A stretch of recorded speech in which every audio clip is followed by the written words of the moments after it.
Welcome back to the Barrett channel and welcome to another video. If you're new here, my name is Lee and I run this channel with my son Ollie. We're based here in Shenzhen in China, and I want to give everyone, all our subscribers who've been following me, an update on my health and cancer treatment situation. But just a quick recap for anybody that's new here. A number of months ago, about 6 months ago, I was diagnosed with breast cancer, something that's very rare in men, but there you go, I was diagnosed with breast cancer. I had some initial chemotherapy to try and shrink the tumour before it was removed by surgery. That was not successful. It didn't shrink the tumour, it didn't get any bigger, but it didn't shrink. So I then went ahead and had surgery. And for the last 10 or 11 weeks, I've been on a course of chemotherapy, which is standard practice for post-surgery breast cancer. And I just want to talk about the how I felt on that chemotherapy. Now, my last video was I was a number of weeks in, not many weeks in, and I said that I didn't feel too bad. Well, that kind of changed. I didn't feel too bad up until about maybe week 7. And the only problem up until week 7 I was getting is that my blood cell count, my white blood cell count was low. So I was having some injections to increase my white blood cell count, and I have those injections currently.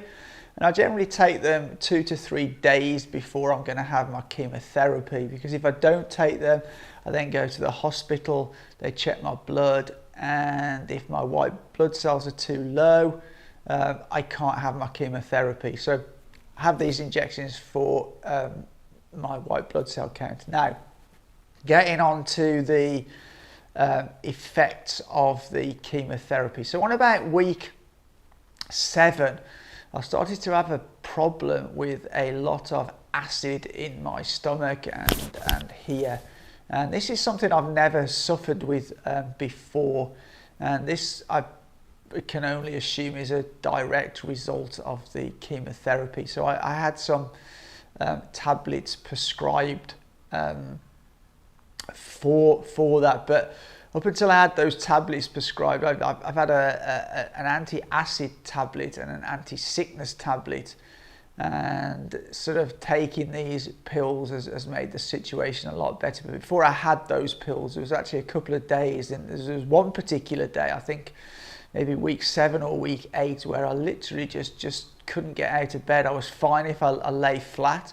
As soon as I sat up, I wanted to vomit, and in fact on the one day I vomited 4 or 5 times, and it was acid and bile that was coming up, very acidy, very thin, yellowy liquid, not nice at all.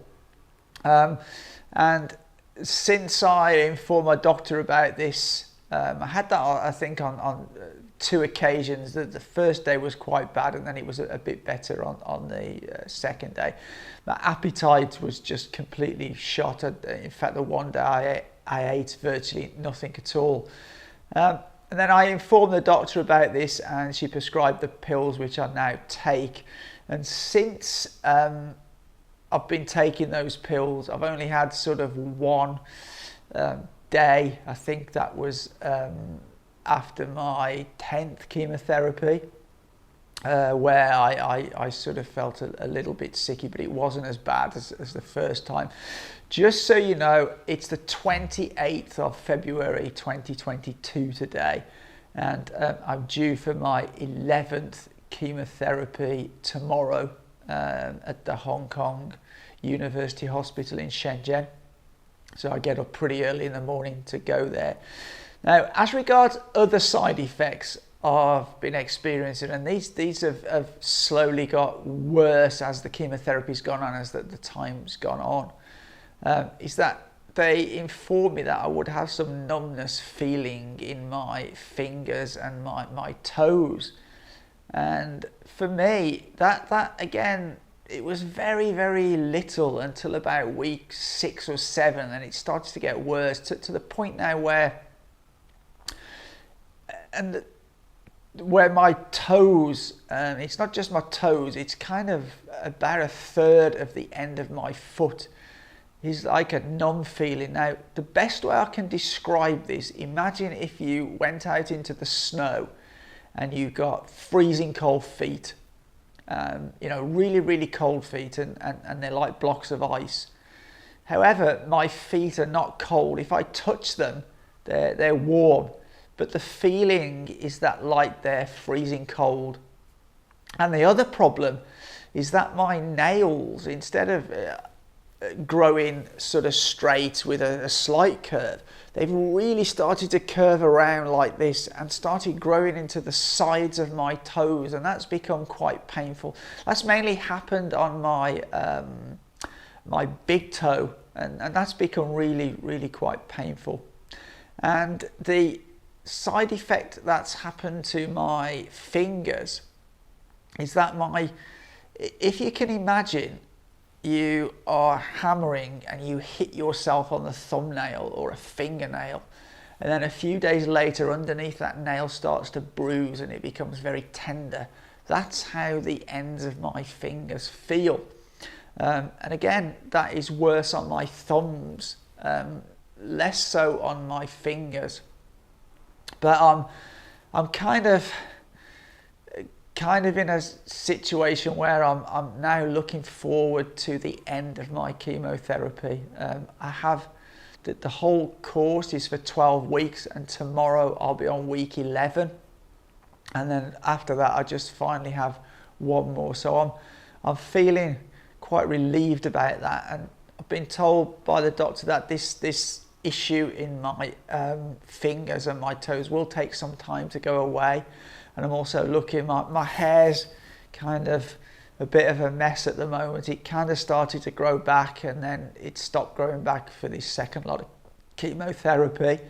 And so if I kind of look like the mad professor out of Back to the Future, a bit of an Einstein look now, because it's really sort of grey and wispy and that. So it's really not a good look at the moment.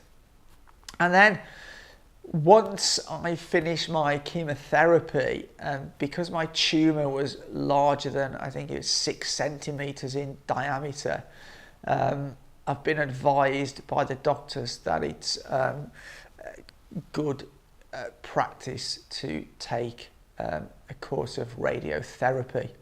And so that was discussed with the oncologist doctor last week, and it's not been finalised yet, but I will either have 5 weeks or 6 weeks of radiotherapy, and that is for 5 days a week. So I will attend the hospital from Monday to Friday. Now, because we live quite far away from the hospital, it takes me sometimes up to an hour and a half to get there in a taxi. It may be that I will try and find a small hotel near the hospital, and I will stay there maybe Monday night to Thursday night and come back at weekends. I've not decided yet. I might, for the first week or two, travel backwards and forwards there every day. And something else that surprised me when we were discussing the chemotherapy is actually the cost of the chemotherapy. And in fact, the cost of the chemotherapy will be the most expensive part of the whole of the treatment, even more expensive than the 2+ week stay in hospital with a surgery, which somewhat surprised me. I was very, very surprised at that. I have no idea why radiotherapy is so expensive. If anybody does know why that is the case, then let me down in the comments. I can only assume it's that the machinery is very expensive, or a lot of people have to get involved. I really don't know. But yeah, so that gives you a kind of update from a mental point of view. I've tried to remain as positive as possible. Obviously, on the days where I haven't felt so good, I have felt a bit down. On those days where I had sickness, and again, my appetite is not what it should be. I still have a coffee. I try not to drink as much, but I do still enjoy a coffee. Now I know some of you will say you shouldn't be drinking coffee, but it's the drink I like, and I'm going to continue drinking my coffee. But anyway, I so much appreciate all you guys. I know we haven't been getting as much content up as we'd like to be, and that's because of two things. One, my cancer, but also being from Shenzhen, there's been a number of coronavirus cases in Shenzhen recently, so there's a lot of restrictions and it becomes difficult to travel outside of Shenzhen. It becomes quite what's the word?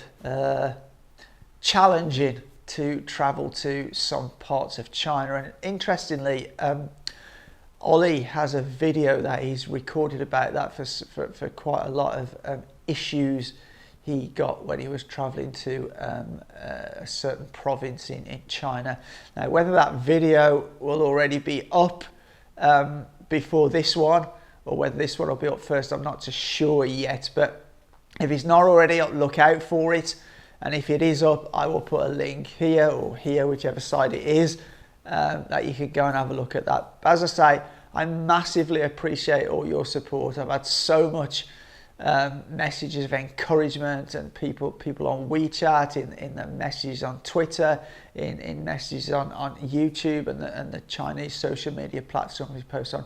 And that's given me such a massive amount of positive energy. So I just want to thank you all so much for that.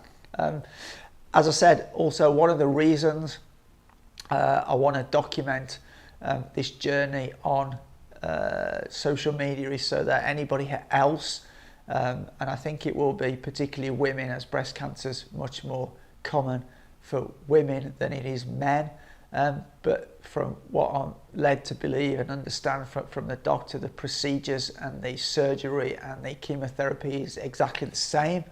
I hope it will just, if any women are suffering from breast cancer out there, or your mothers or aunts or relatives, or even yourselves, I hope you can watch my videos and hopefully know a little bit about what to expect and what symptoms you might get, and etc. etc. But anyway, again, once more, a big thank you. If you did like this video, please give it a thumbs up. It does help us tremendously. And if you like the channel, consider hitting that subscribe button. But anyway, as always, for now, take care.